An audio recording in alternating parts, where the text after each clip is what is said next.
Los esfuerzos del ejército alemán para obtener una ventaja en el conflicto han dado lugar a numerosos relatos sobre armamento sofisticado y peligroso. Pero entre los rumores de tecnología alienígena y experimentos paranormales, destaca una historia. La de una máquina misteriosa, cuya finalidad sigue siendo un enigma. ¿Qué era Die Glocke? El centro de pruebas se encontraba cerca de la frontera de Checoslovaquia y sus residentes lo llamaban el Gigante. Los soldados allí destinados apenas sabían en qué trabajaban los científicos a su cargo, salvo que se rumoreaba que podía cambiar el curso de la guerra. Los soldados estaban bien equipados y aprovisionados, a un nivel mucho más alto que el resto de la Wehrmacht, pero pocos de ellos habían estado en servicio activo. La mayoría de los militares habían dedicado su carrera a la protección de proyectos secretos como este. Sin embargo, el sonido del fuego de artillería, que poco a poco se acercaba cada vez más, no les producía mucha ansiedad. Los científicos trabajaron seguros protegidos por alambradas y nidos de ametralladoras de hormigón armado. Realizaron sus tareas de forma deliberada y metódica. Su preocupación por los rusos que se aproximaban era secundaria, ya que el uso de materiales altamente volátiles que manipulaban suponía una amenaza mucho mayor que cualquier avance del ejército.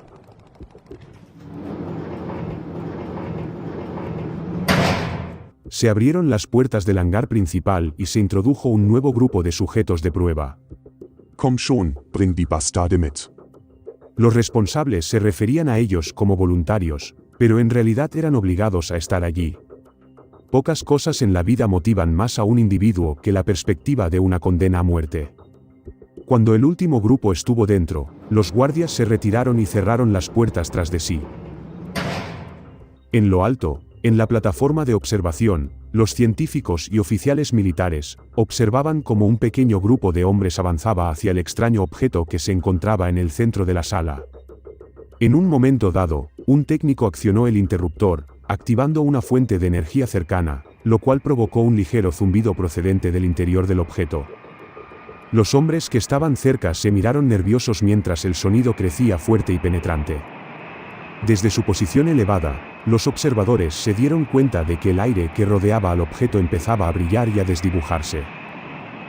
De repente, uno de los voluntarios cayó al suelo y sus piernas se doblaron.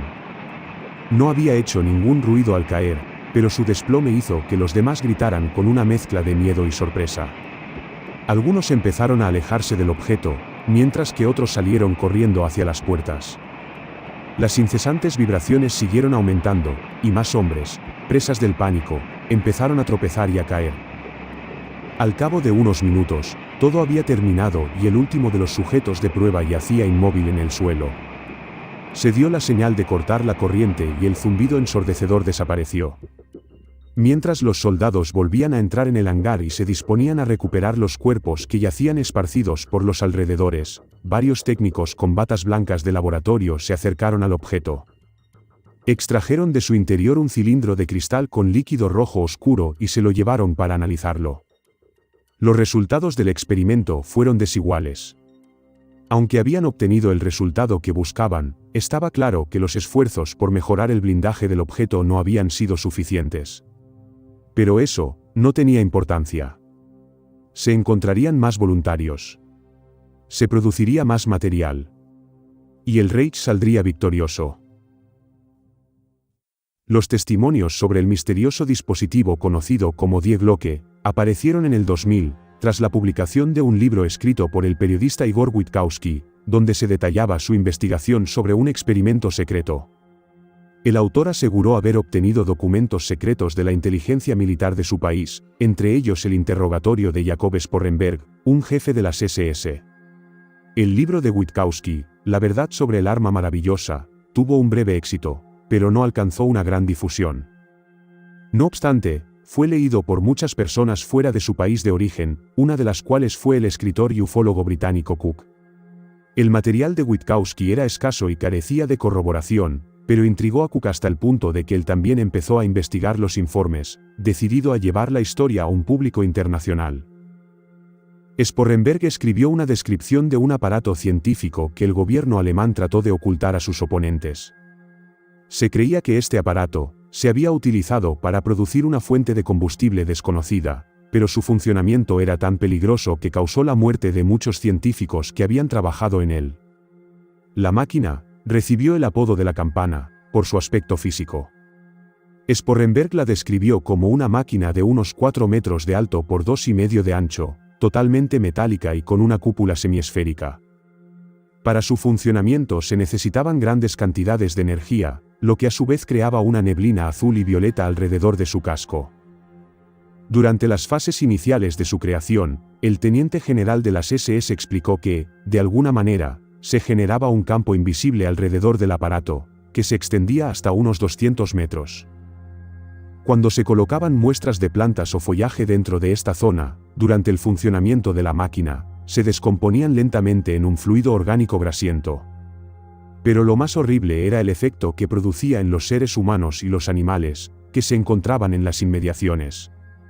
Las fuerzas desconocidas que se emitían desde el interior del aparato, formaban cristales sólidos en el tejido de cualquier ser vivo expuesto a él. El torrente sanguíneo de estas desafortunadas víctimas se coagulaba y solidificaba en un espeso compuesto gelatinoso, provocando una muerte casi instantánea y agónica. Una vez apagada la máquina, la sangre volvía naturalmente a su estado líquido, salía de los cuerpos y se acumulaba en el suelo. Este proceso habría matado a 5 de los 7 científicos asignados originalmente al proyecto, hasta que se encontró un medio eficaz para protegerlos de sus efectos. Se desconoce cuál era exactamente esta fuerza, pero Sporrenberg afirma que era lo bastante potente como para levantar el dispositivo del suelo durante breves periodos de tiempo, permitiéndole flotar a unos metros de altura. Dentro de su carcasa metálica había 2 cilindros que, al conectar a la corriente, giraban a gran velocidad en sentido contrario al de las agujas del reloj. A estos cilindros se les añadieron sustancias desconocidas que a su vez, alcanzaron el objetivo final del experimento, la creación de un fluido desconocido de color carmesí. Muchos han especulado con que el compuesto que Die Glocke produjo era mercurio rojo, un material teórico que se cree que potencia la fisión de las armas nucleares. Otros comentaristas, deseosos de señalar que nunca ha habido un ejemplo verificado de creación o análisis de mercurio rojo, han teorizado en cambio que la máquina era algún tipo de acelerador de partículas rudimentario. Es posible que los alemanes consiguieran muestras de torio, que el proceso pudo convertir en otro material conocido como protactinio. Naturalmente, esta sustancia empezaba a deteriorarse inmediatamente en el punto de creación, lo que significaba que, al cabo de aproximadamente un mes, se degradaba en lo que era efectivamente uranio apto para armamento. Los esfuerzos del Reich por conseguir el material necesario para fabricar armamento atómico están bien documentados, por lo que esta teoría sobre el verdadero propósito de Die Glocke es realista. Una hipótesis alternativa es que los alemanes buscaban resolver otro problema acuciante, que mermaba su capacidad para continuar la guerra, la necesidad de encontrar una forma de energía sostenible y renovable. Incluso desde el inicio de la Segunda Guerra Mundial, Alemania carecía de los recursos esenciales para sostener su fuerza militar. A medida que avanzaba el conflicto, sus científicos se enzarzaron en una lucha perpetua por combinar las fuentes de combustible existentes, en nuevos compuestos y aplicaciones innovadoras, pero ninguno resultó práctico para su uso generalizado. Otras explicaciones acerca del funcionamiento de Die Glocke son mucho más inverosímiles y aterradoras. Algunos sugieren que el campo dañino que generaba podría haber sido totalmente intencionado. Y que los alemanes esperaban producir en masa estos dispositivos para luego activarlos en el frente. La acción habría causado bajas masivas, y dado al Reich una ventaja psicológica sobre sus oponentes. El hecho de que el artefacto fuera visto flotando, llevó a especular que podría ser una tecnología antigravedad diseñada, para alimentar aviones de combate modernos como el Aunebu. Pero la aplicación potencial más aterradora del dispositivo, proviene del testimonio de un científico llamado Otto Kearney. Kearney fue uno de los muchos académicos alemanes que fueron llevados a Estados Unidos después de la guerra, donde fueron utilizados en el programa de cohetes estadounidense. Se dice que Kearney afirmó que la campana tenía la capacidad de mostrar a los operadores imágenes del pasado y del futuro, a través de un espejo cóncavo montado sobre ella. Esto plantea la espeluznante posibilidad de que los alemanes hubieran descubierto la capacidad de viajar en el tiempo y que Die Glocke fuera un prototipo de máquina del tiempo. Por ridículo que parezca, ¿quién sabe cómo sería el mundo hoy si el Reich hubiera conseguido alterar el pasado? Sin embargo, no existen pruebas fotográficas ni científicas que demuestren que Die Glocke existió. Los escépticos piensan que las historias eran un intento de un criminal de guerra que intentaba ganarse el favor de sus captores. Pero cuando ciertos elementos de la historia del artefacto se someten a un análisis más detallado, resulta sorprendente cómo corroboran lo que sabemos sobre los últimos días de la Segunda Guerra Mundial. Aún es posible visitar las instalaciones de pruebas que Sporrenberg mencionó, ubicadas cerca de la ciudad de Ludwikowice, en Polonia. Se dinamitaron túneles profundos cerca de la mina de Wenceslao, para ocultar las actividades de los científicos alemanes de los reconocimientos aéreos aliados. Pero lo más intrigante es la presencia de dos estructuras de hormigón en descomposición en el lugar.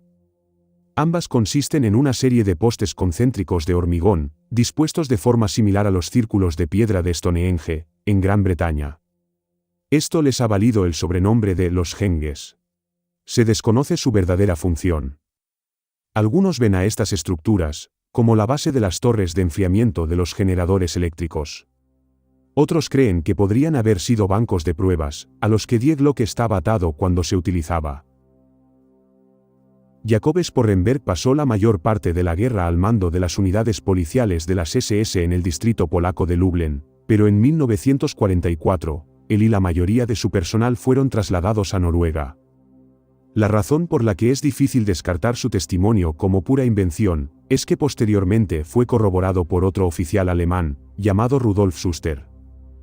Schuster también estuvo destinado en Lublin durante la guerra, pero más tarde fue capturado por las fuerzas estadounidenses. Durante su interrogatorio de posguerra en Berlín, totalmente independiente de Sporrenberg, también describió Die Glocke a sus captores. Schuster explicó que cuando las fuerzas rusas se acercaron al centro de pruebas, él supervisó la evacuación del dispositivo y de los técnicos que trabajaban en él a un lugar desconocido. De especial interés en la historia de Die Glocke, es el oficial superior supuestamente vinculado al proyecto, un general de las SS llamado Hans Kammler. Kammler era ambicioso y leal al régimen nazi, y en las últimas fases de la guerra, había conseguido hacerse con el control de los programas de armas maravillosas de Hitler. En marzo de 1945, había ordenado a sus hombres que abrieran fuego contra un convoy de refugiados que bloqueaba su paso por el bosque de Arnsberg. 200 hombres, mujeres y niños murieron, y Kammler se convertiría en uno de los fugitivos más buscados por los investigadores de crímenes de guerra. Al parecer, se suicidó cuando sus perseguidores le acechaban, y fue declarado legalmente muerto 3 años después del final de la guerra. Nunca se encontró el cuerpo de Kammler, y siguieron apareciendo informes de que había conseguido llegar a Sudamérica o que había sido secuestrado por agentes estadounidenses. Como la mayoría de las fuerzas militares de la época, su mando había sido dividido y redistribuido en otras unidades, a medida que los ejércitos alemanes se retiraban.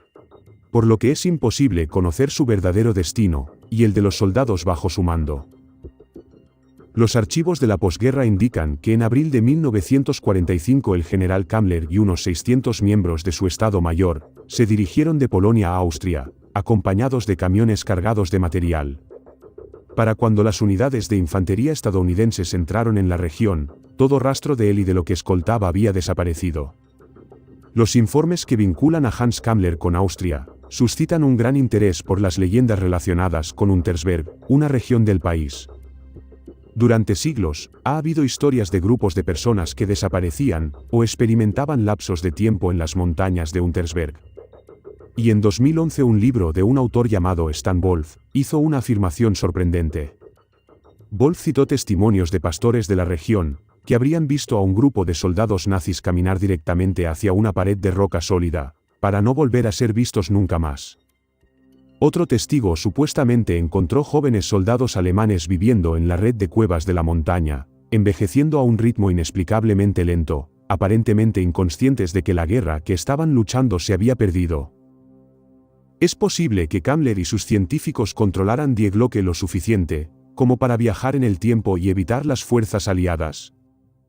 Esta afirmación sonaría ciertamente descabellada, si no fuera por los sucesos que ocurrirían en el pueblo de Kecksburg, en Pensilvania, 20 años después de terminada la guerra. La tarde del 9 de diciembre de 1965, se detectó un objeto que caía del cielo del pueblo. Las autoridades locales se apresuraron a asegurar el lugar del accidente y a recuperar lo que hubiera aterrizado antes de que los miembros de la prensa pudieran acceder al lugar.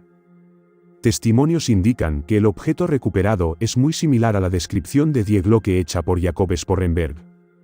Una nave metálica con forma de campana y cubierta de extrañas runas y jeroglíficos. Se especula que Die Glocke viajó en el tiempo desde 1945, se materializó en órbita sobre la Tierra y aterrizó accidentalmente en Norteamérica. También se cree que las fuerzas aliadas lograron recuperar a Hans Kammler y su tecnología de la Alemania nazi, y que el accidente de Kecksbeck fue el resultado de la experimentación estadounidense con la campana. Sea como fuere, es muy improbable que alguna vez tengamos una respuesta definitiva sobre si Die Glocke existió, o se trata simplemente de un cuento chino que ha cobrado vida propia. Todo lo que podemos hacer es seguir un rastro frustrante e inconexo de pruebas, que sugieren obstinadamente que puede haber algún grado de verdad detrás de la historia. Los experimentos alemanes de armamento de la época podrían haber permitido a los científicos crear un sistema de armamento avanzado para su tiempo. Empero, a falta de pruebas concretas, solo podemos especular.